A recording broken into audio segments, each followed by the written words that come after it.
نصیب والوں میں میرا بھی نام ہو جائے۔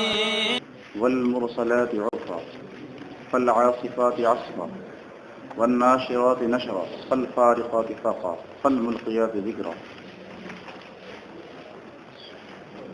هذه سورة المرسلات عن عبد الله بن مسعود رضي الله تعالى عنه أنها نزلت في غار بمنى، إنه يقول: كنت مع النبي صلى الله عليه وسلم ونزلت هذه السورة وأنا أتلقاها من فيه من فم رسول الله صلی اللہ علیہ وسلم۔ یہ سورہ کی شان نزول یہ ہے کہ یہ ایک غار میں نازل ہوئی، وہ غار منی کے اندر واقع تھا، اور حضرت عبداللہ بن مسعود اس سورہ کو اترتا ہوا دیکھ رہے تھے۔ اس کے اندر قسمیں کھائی گئی ہیں اور اس کی ابتدا ہی قسم سے ہو رہی ہے۔ والمرسلات، پھر فالعاصفات، والناشرات، سب اسی پر عطف ہے۔ اس کا لفظی معنی ہوگا مسلسل آنے والی، بھیجی جانے والی ہواؤں کی قسم، اور ان جھونکوں کی، لگاتار بھیجی جانے والی جھونکوں کی قسم، اور اٹھا کر چلنے والیوں کی، اور فرق کرنے والوں کی، اور ذکر کا القاء کرنے والوں کی۔ یہ المرسلات ارسال سے بنا ہے، اور ارسال کا معنی ہوتا ہے بھیجنا، اسی سے مرسل صفت کا صیغہ ہے، اس میں مفعول ہے، اور اس کا جو موصوف ہے وہ محذوف ہے۔ اسی طرح العاصفات کا جو محذوف ہے وہ بھی محذوف ہے، الناشرات کا جو موصوف ہے وہ محذوف ہے، فالفارقات کا، فالملقیات کا، ان سب کے جو موصوفات ہیں وہ محذوف ہیں۔ تو اس سے پہلے فعل یہ واو حرف جار ہے، المرسلات مجرور ہے، اور یہ متعلق ہوگا اقسم فعل کا، اقسم لک بالریاح المرسلات عرفا۔ تو اس کا موصوف جو محذوف ہے وہ کیا ہے؟ اس کے اندر مفسرین کا اختلاف ہے۔ کچھ لوگوں نے اس کا موصوف ہواؤں کو مانا ہے اور کہا ہے کہ المرسلات سے مراد الریاح المرسلات ہے، ان ہواؤں کی قسم جو لگاتار بھیجی جا رہی ہیں، لگاتار بھیجی جانے والی ہواؤں کی قسم۔ اور کچھ لوگوں نے یعنی پانچوں میں فالملقیات تک، اس سے پہلے اس کے موصوف ہوا کو مانا ہے، ریاح کو مانا ہے، اور بعض لوگوں نے کہا کہ اس کا جو موصوف ہے وہ ملائکہ ہے، الملائکۃ المرسلات عرفا، پھر اس کے اعتبار سے دوسرا معنی ہوگا۔ کچھ لوگوں نے کہا کہ تین آیتوں کے اندر ریاح مراد ہیں، یعنی بالریاح المرسلات وبالریاح العاصفات وبالریاح الناشرات نشرا، اور فالفارقات سے مراد یہاں پر ملائکہ ہیں، الملائکۃ الفارقۃ فرقا بین الحق والباطل، یہ ہے۔ اسی طرح الملقیات میں بھی ملائکہ مراد ہیں۔ یہ تیسری توجیہ ہو گئی اس کی۔ اب ہر ایک اعتبار سے آپ معنی دیکھیں۔ عرف لفظ لغتاً معنی ہے اس کا کثیر،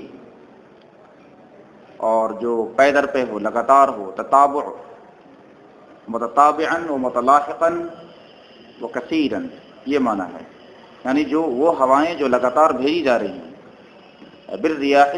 اقسم لک بالریاح المرسلات متتابعتا و متلاحقتا، اور دوسرا معنی یہ عرف الفرس سے ماخوذ ہے۔ عرف الفرس بولتے ہیں گھوڑے کا بال، جب اس کی پیٹھ پہ جو بال ہوتا ہے وہ مسلسل ہوتا ہے، یعنی لگاتار بال پھیلا ہوا ہوتا ہے اس کے اوپر، اور کثرت اس سے مراد ہے۔ تو عرف الفرس سے لیں گے تب بھی یہ معنی درست ہے۔ اور عرف کا ایک معنی ہوتا ہے معروف، جو خیر اور نیکی کے معنی میں آتا ہے۔ تو تینوں کے اعتبار سے معنی درست ہے کہ ان لگاتار بھیجی جانے والی ہواؤں کی قسم، ایک معنی یہ۔ ان ہواؤں کی قسم جو نیکی کے لیے بھیجی جاتی ہیں، خیر اور رحمت بنا کر بھیجی جاتی ہیں، اور ان ہواؤں کی قسم اقسم لك بالرياح المرسلات شبيهة بعرف الفرس فرسی حال كونها شبيهة بعرف الفرس، جو فرس کے جو بال ہیں اس کے مشابہ ہونے کی حالت میں، تو یہ حال واقع ہو جائے گا. یہ اور مرسلات میں جو ضمیر ہے اس ضمیر سے عرفاً یہ حال واقع ہوگا. اور دوسری ترکیب میں عرفاً یہ مفعول لاجلہ ہی واقع ہے، یعنی ان ہواؤں کی قسم جو خیر کے لیے بھیجی گئی ہیں، تو یہ مفعول لاجلہ ہی ہے. اور تیسری صورت یہ کہ مفعول مطلق واقع ہو، والمرسلات ارسالا عرفا. تین ترکیبیں ہو گئی. ایک ترکیب میں یہ حال واقع ہے تو مانا ہوگا والمرسلات حال كونها شبيهة بعرف الفرس، یہ مانا ہوگا فی التطابع والتلاصق والتلاحق. دوسری ترکیب والمرسلات عرفا وبالرياح المرسلات للعرف والخیر والرحمہ، یہ مفعول لاجلہ ہو گیا. تیسرا کہ والمرسلات ارسالا عرفا، اب یہ مفعول مطلق ہو گیا. سمجھ میں آیا مانا؟ اب آگے دیکھیے فالعاصفات، یہ فائسی پر عطف ہے المرسلات پر. عصف يعصف عصفا معنه حبت الريح حبوبا شديدا، فالعاصفات عصفا، تو عصفا یہ مفعول مطلق واقع ہے. اور اسی طرح الناشرات سے نشرا مفعول مطلق واقع ہے. اس طرح فارقات سے فرقا مفعول مطلق واقع ہے. بالرياح العاصفات عصفا، بالرياح التي تهب هبوبا شديدا، ان ہواؤں کی قسم جو تیزی کے ساتھ چلنے والے ہیں، جھونکے دینے والی ہواؤں کی قسم.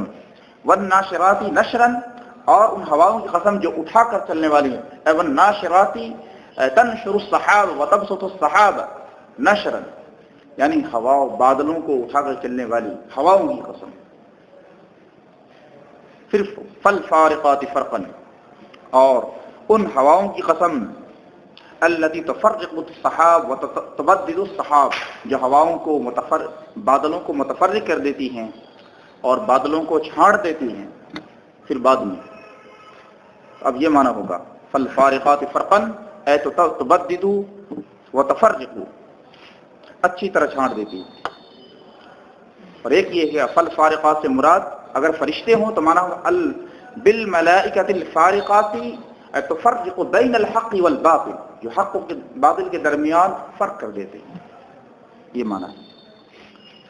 اور بعض لوگوں نے اس سے آیات قرآنیہ بھی مراد لیا ہے،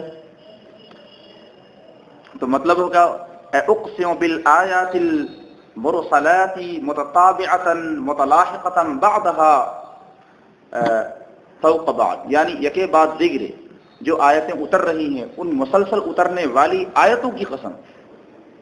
وہ آیات مسلسل آپ کی طرف بھیجی جا رہی ہیں، اور وہ آیات جو ہوا کے جھونکوں کی مانند آتی ہیں اور کفر و شرک کے خرمن کو اجاڑ کے پھینک دیتی ہے. التي تقلع اشجار الكفر والشرك والنفاق، تو العاصفات یہ مراد ہوگا بالآیات العاصفات التي تقلع اشجار الكفر والشرك عصفا اقلاعا. والناشرات الناشرات الخير والرحمة نشرا. والفارقات بالآيات التي تفرق بين الحق والباطل تميز الخبيث من الطيب والطيب من الخبيث، یہ معنی ہے اس کا. فالملقيات ذکرا فالآيات التي تلقي في قلوب الناس الذكر والخوف. ابھی سے دوبارہ طبیعت صحیح ہو گیا نا، اس کی الگ الگ تفسیر ہے. فالملقيات ذکرا، اور ان ہواؤں کی قسم جو دلوں میں ذکر ڈالتی ہیں. اب برتقدیر ریاح، اس کا معنی یہ ہوگا کہ وہ ہوائیں جو لوگوں کے دلوں میں ذکر ڈالتی ہیں. ذکر سے مراد یہاں خوف الہی. جب یہ تیزی کے ساتھ ہوائیں چلتی ہیں، بادلوں کو لے کے چلتی ہیں، گرجتی ہیں اور بادلوں کو اوپر میں چھاڑ دیتی ہے، تو اس کی وجہ سے جب انسان ان چیزوں کو دیکھتا ہے کہ اس کے دل میں خوف پیدا ہوتا ہے کہ کوئی ہے کارساز ہستی جو اس نظام عالم کو چلا رہا ہے. تو گویا کہ یہ ہوائیں انسان کے دلوں میں اللہ کی یاد پیدا کرتی ہیں اور اس کے خوف کو ڈالتی ہیں. فالملقیات فالریاح الملقیات فی قلوب الانسان رعبا وخوفا ورہبۃ وخشیۃ من اللہ تعالی. یہ معنی ہوگا اس تقریر پر. اور ملائکہ اگر مراد ہو تب بھی درست ہے. فالملائکۃ التی تلقی فی قلوب الناس ذکر اللہ تعالی وتلہم عذرا او نذرا، حجت کے طور پر، اتمام حجت کے طور پر یا ڈرانے کے لیے. تو عذرن یا تو یہ مفعول لاجل ہی ہے ملقیات، یا ذکرن سے بدل واقع ہے، ذکرن مبدل من ہے اور عذرن نذرن بدل واقع ہے. یا عذرن او نذرن یہ حال واقع ہے ملقیات میں جو ضمیر ہے اس ضمیر سے. تو معنی ہوگا فالملقیات ذکرن معذرین او منذرین، عذر پیش کرنے کی حالت میں یا ڈرانے کی حالت میں. مطلب یہ ہوگا یہ ذکر کہ اتمام حجت کے طور پر یا ڈرانے کے لیے. انما توعدون لواقع، بے شک تم سے جس چیز کا وعدہ کیا جا رہا ہے وہ ضرور ہو کر رہے گا. انما توعدون، ان حرف مشبہ بالفعل ہے اور ما اسم موصول ہے اور توعدون اس کا صلہ ہے اور لواقع اس کی خبر ہے. ما اسم موصول اپنے صلہ سے مل کر ان کا اسم ہو گیا اور لواقع پہ لام جو ہے یہ ابتدا کے لیے ہے اور یہ واقع خبر واقع ہے. تو انما توعدون لواقع، اب یہ جواب قسم ہوا ان 5 جملہ قسمیہ کا کہ والمرسلات عرفا فالعاصفات عصفا انما توعدون لواقع. پہلے قسم کھائی گئی ان چیزوں کی، اور قسم کسی چیز کی کیوں کھائی جاتی ہے؟ تاکہ جو اس کے بعد جو جواب قسم ہے اور قسم میں جس چیز کا ذکر کیا جا رہا ہے اس کی اہمیت اور غایت شان بتانا مقصود ہے کہ وہ بہت ہی اہم بات ہے جس کو ہم بیان کرنے جا رہے ہیں. پہلے ذہن انسانی کو برانگیختہ کیا گیا قسموں کے ذریعے سے. جب کسی چیز کی قسم کھائی گئی تو گویا کہ ذہن انسانی متفکر ہو گیا، برانگیختہ ہو گیا کہ کون سی بات کہی جا رہی ہے اس اہتمام کے ساتھ کہ قسم کھائی جا رہی ہے. تو جب پورے طور پہ ذہن انسانی اس کلام کو سننے کے لیے متوجہ ہو گیا تب اللہ تعالیٰ نے وہ بات رکھی، فرمایا انما توعدون لواقع، بے شک جس چیز کا تم سے وعدہ کیا جا رہا ہے وہ چیز ہو کر رہے گی، واقع ہو کر رہے گی، اس کو کوئی ٹال نہیں سکتا. وہ کیا ہے؟ اب آگے آ رہا ہے فَإِذَا النُّجُومُ طُمِسَتْ، جب ستارے محو کر دیے جائیں. وَإِذَا السَّمَاءُ فُرِجَتْ، اور جب آسمان پھٹ جائے. اذا النجوم طمست والشمس محو نور النجوم محیت، یعنی جب ستاروں کی روشنیاں محو کر دی جائیں، زائل کر دی جائیں. ازیلت اضواؤها. واذا السماء فرجت اي انشقت، جب آسمان پھٹ جائے. واذا الجبال نصفت، اور جب پہاڑوں کو اڑا دیا جائے ریزہ ریزہ کر کے روئی کے گالے کی طرح. واذا الجبال نصفت، نصف ينصف نصفا معناه اقلعت من مکانها، جب پہاڑوں کو اس کے مکان سے اکھاڑ دیا جائے، یہ معنی ہے اس کا. وَإِذَا الرُّسُلُ أُقِّتَتْ، اور جب رسولوں کے لیے وقت آ جائے. وَإِذَا الرُّسُلُ أُقِّتَتْ لِلشَّهَادَةِ عَلَى الْأُمَّةِ، امت پر گواہی دینے کے لیے جب رسولوں کا وقت آ جائے کہ تمام نبی، تمام انبیاء اور رسول اپنی امت کے لیے گواہی دیں گے کہ اس نے کیا کیا. نبیوں کو ان پر گواہ بنایا جائے گا. فَكَيْفَ إِذَا جِئْنَا بِكُلِّ أُمَّةٍ بِشَهِيدٍ وَجِئْنَا بِكَ عَلَى هَؤُلَاءِ شَهِيدًا، پھر ان تمام نبیوں پر سرکار دو عالم وسلم کو گواہ بنایا جائے گا. وَإِذَا الرُّسُلُ أُقِّتَتْ، اور جب رسولوں کے لیے اقتت اصل میں وقتت تھا، یہاں پہ واو کو حمزے سے بدلا گیا. لِأَيِّ يَوْمٍ أُجِّلَتْ، کس دن کے لیے مؤخر کیا گیا. لِأَيِّ يَوْمٍ أُجِّلَتْ وَأُخِّرَتْ، یہ اس معاملے کو، اس وعدے کو کس دن کے لیے مؤخر کیا گیا؟ لأي یوم اجلت هذا الموعود لیوم الفصل، فصل کے لیے، فصل کے دن کے لیے، فیصلے کے دن کے لیے اس کو مؤخر کیا گیا. انه يفصل بين الحق والباطل وبين المؤمن والکافر، وہ فیصلے کا دن ہوگا. پھر فرماتا ہے وما ادراک ما یوم الفصل، تمہیں کیا معلوم فیصلے کا دن کیا ہے؟ وما ادراک وما اعلمک وما علمک علمک محدود وما اوتیتم من العلم الا قلیلا وما ادراک ما یوم الفصل. تو ما ادراک یہ مبتدا ہے، ما یوم الفصل یہ خبر واقع ہے. اب یہاں پر بجائے ایجاز کے اتناب سے کام لیا گیا. یہ بھی کہا جا سکتا تھا وما ادراک ما ہوا، تمہیں کیا معلوم کہ وہ کیا ہے؟ فصل لانے کی ضرورت کیا ہے؟ ایک مرتبہ فصل تو آ چکا ہے. تو جب کلام مقام ترہیب میں ہوتا ہے اور تحویل اور تخویف مراد ہوتی ہے تو وہاں پر اس چیز کو اتناب کے ساتھ بیان کیا جاتا ہے. اور جب مقام تشویق ہوتا ہے یا مقام ترغیب ہوتا ہے اس مقام پر بھی اتناب سے کام لیا جاتا ہے. جیسے کہا گیا فبأي آلاء ربكما تكذبان، 27 مقامات پہ فبأي آلاء ربكما تكذبان لایا گیا کیونکہ وہ مقام ترغیب ہے. جنت کی نعمتوں کی یاد انہیں دلائی گئی ہے. اور کبھی کبھی مقام ترغیب میں، تخویف میں، تحویل میں، تقریر میں، توبیخ کے اندر یہ فصل لایا جاتا ہے تفصیل کے ساتھ. جیسے یہاں پر ویل یومئذ للمکذبین 10 مقامات پہ لایا گیا ہے، اس لیے کہ مقام تخویف ہے، تحویل ہے. تو اس دن کی شدت اور اس کی ہولناکی کو بدرجۂ عتم بیان کرنا مقصود ہے. یہاں تمہیں کیا معلوم فیصلے کا دن کیا ہے؟ ویل یومئذ للمکذبین، اس دن ہلاکت ہے تکذیب کرنے والوں کے لیے. ان هذا یوم مہلک للمکذبین. ویل معناه ہلاک وخزي، خزي سرمدی یومئذ للمکذبین، یومئذ قامت القیامة، یومئذ انشقت السماء، یومئذ النجوم انکدرت، یومئذ النجوم طمست. یہ معنی ہے اس کا، یعنی جس دن ستارے بے نور ہو جائیں گے، آسمان پھٹ جائے گا، پہاڑ اپنی جگہ سے جدا کر دیے جائیں گے. یہ ہلاکت مکذبین تکذیب کرنے والوں کے لیے ہلاکت کا دن ہوگا. تو یہ ویلن تو مبتدا ہے اور للمکذبین خبر ہے، اور یومئذ متعلق ہے للمکذبین سے. اور آپ اعتراض کریں گے کہ وائل جب نکرہ ہے تو اس کی خبر اس کو مبتدا بنانا کیسے درست ہوگا؟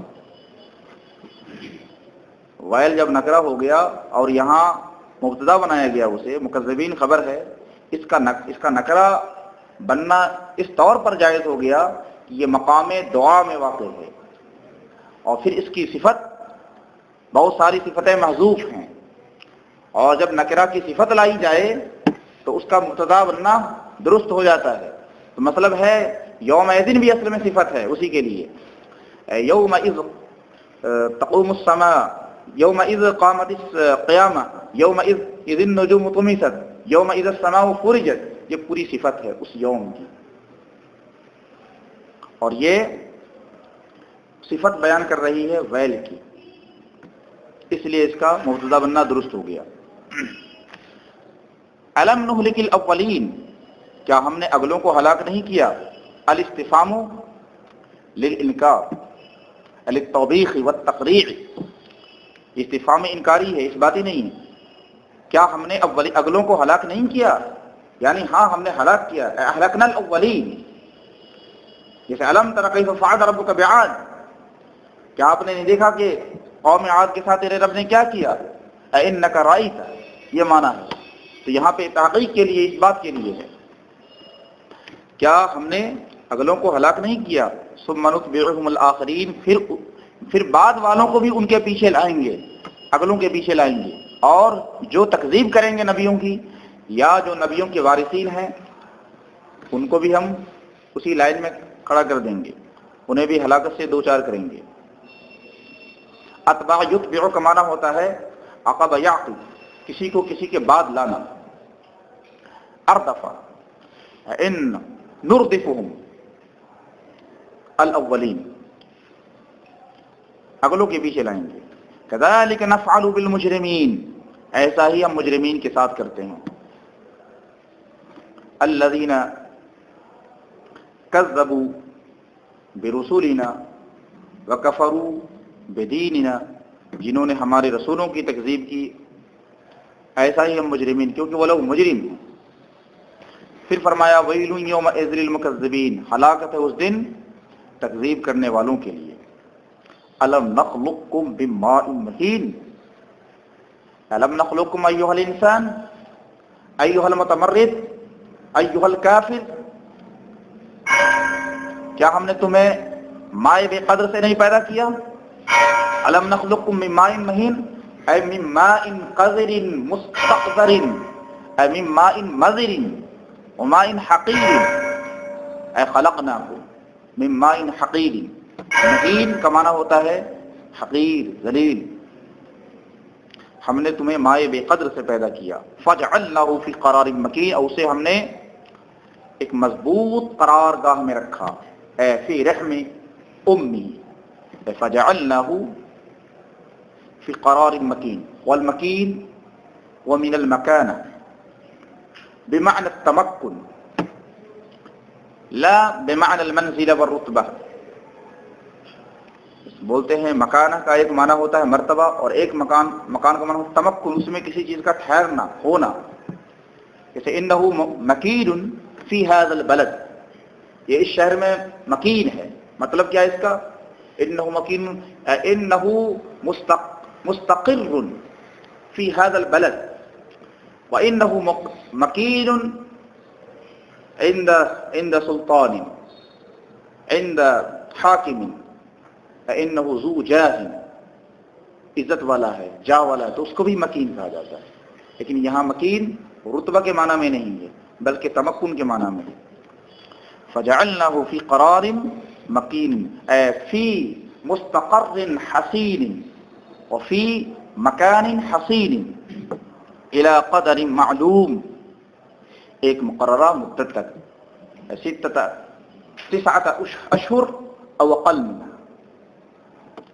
فقدرنا فنعم القادرون، ہم نے اندازہ کیا اور ہم کیا ہی اندازہ کرنے والے ہیں.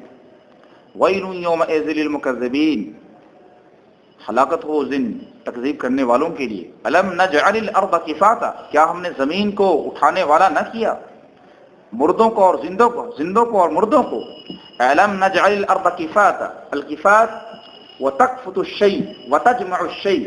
الم نجعل الارض جامعة للأحياء والأموات، فالأحياء يسكنون في الأرض في منازلهم والأموات يدفنون في قبورهم.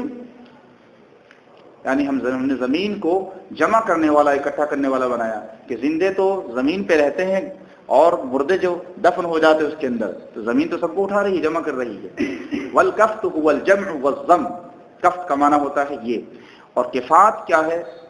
یہ مصدر ہے یا اس میں مصدر ہے یا یہ جمع ہے، کافت کی جمع ہے. بعض لوگوں نے اسے کافت کی جمع مانا، کفات بنایا. بعض لوگوں نے کہا کہ یہ مصدر ہے، کفت ہے. اور کفت یکفت، کفتن کا معنی ہوتا ہے جمع وضم. اور بعض لوگوں نے کہا کہ یہ نہ مصدر ہے نہ اس میں فاعل کی جمع ہے، بلکہ یہ خود اس میں مصدر ہے. اور اس میں مصدر یہ جامد ہوتا ہے، جیسے جمع یہ اس میں جامد ہے. تو جب یہ اس میں مصدر بن گیا اور یہ جامد ہے تو احیاء و اموات اس کا مفعول نہیں ہو سکتا. سمجھ گئے؟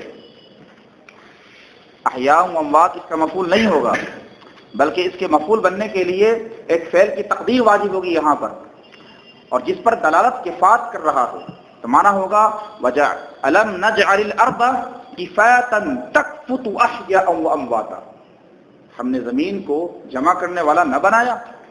التی تکفت، تو اسی سے فعل مشتق ایک مقدر ہوگا یہاں پر، اور جس پر دلالت ہو رہی ہے کفات کی، اب اس سے یہ احیاء و اموات یہ مفعول واقع ہوگا. اور اگر اس کو کافت کی جمع مانتے ہیں یا اس کو مصدر مانتے ہیں تو ڈائریکٹلی یہ مفعول بن جائے گا اس کا، احیا و امواتا اس کا مفعول بن جائے گا، یعنی ہم نے زمین کو، تو الارض مفعول اول ہے، کفاتن مفعول ثانی ہے۔ چلیے اور ایک یہاں تک پڑھ لیجیے، وجعلنا فیہا رواسی شامخات واسقیناکم ماء فراتا، اور ہم نے اس کے اندر لنگر رکھے، بلند و بالا لنگر رکھے، پہاڑ رکھے، واسقیناکم ماء فراتا، اور ہم نے تمہیں سیراب کیا بہت ہی شیریں پانی سے سیراب کیا۔ رواسی کیا ہے؟ رواسی ڈائریکٹ مفعول نہیں بلکہ اس سے پہلے اس کا موصوف محذوف ہے، اے جبالا رواسیہ، کیونکہ رواسی راسیہ کی جمع ہے، رسا یرسو کا معنی ہوتا ہے رسخ وثبت، رسا الشیء ای ثبت شیء واستقر فی المکان، کسی چیز کا ٹھہر جانا، ثابت ہو جانا، اس کو رسا بولتے ہیں، اسی سے راسیہ ہے، راسیہ کی جمع رواسی ہے۔ تو یہ صفت دراصل واقع ہے، اس سے پہلے ایک موصوف مقدر ہے، اے جعلنا فیہا جبالا ثوابت، جبالا رواسیہ، تو جبال موصوف ہے، جعلنا فیہا فی الارض جبالا رواسیہ ثوابت شامخات عالیات مرتفعات، جبالا ثوابت و شامخات واسقیناکم ماء فراتا۔ شمخ کا معنی کیا ہوتا ہے؟ شمخ کا معنی ہوتا ہے بلند ہونا، اسی سے شمخ بانفہ کہتے ہیں، انہ تکبر، یعنی اس نے تکبر کیا۔ اسقیناکم ارویناکم، تمہیں ہم نے سیراب کیا، کس سے؟ مان فراتا، انتہائی شیریں پانی سے۔ فرات، صرف فرات صفت لائی گئی ہے ماں کی، اور ماں ملح بھی ہوتا ہے اور ماء عذب بھی ہوتا ہے، تو فرات کا معنی ہے ماء عذبا جدا، کم شیریں پانی کو نہیں بولتے ہیں فرات، بلکہ بہت زیادہ شیریں پانی کو فرات کہا جاتا ہے۔ ہم نے تمہیں بہت ہی زیادہ شیریں پانی سے سیراب کیا، اور نہر فرات کو بھی فرات اسی لیے کہا جاتا ہے کہ اس کے اندر تلذذ اور شیرینی زیادہ ہے، اسی وجہ سے۔ وَيْلٌ يَوْمَئِذٍ لِّلْمُكَذِّبِينَ، اس دن ہلاکت ہے تکذیب کرنے والوں کی۔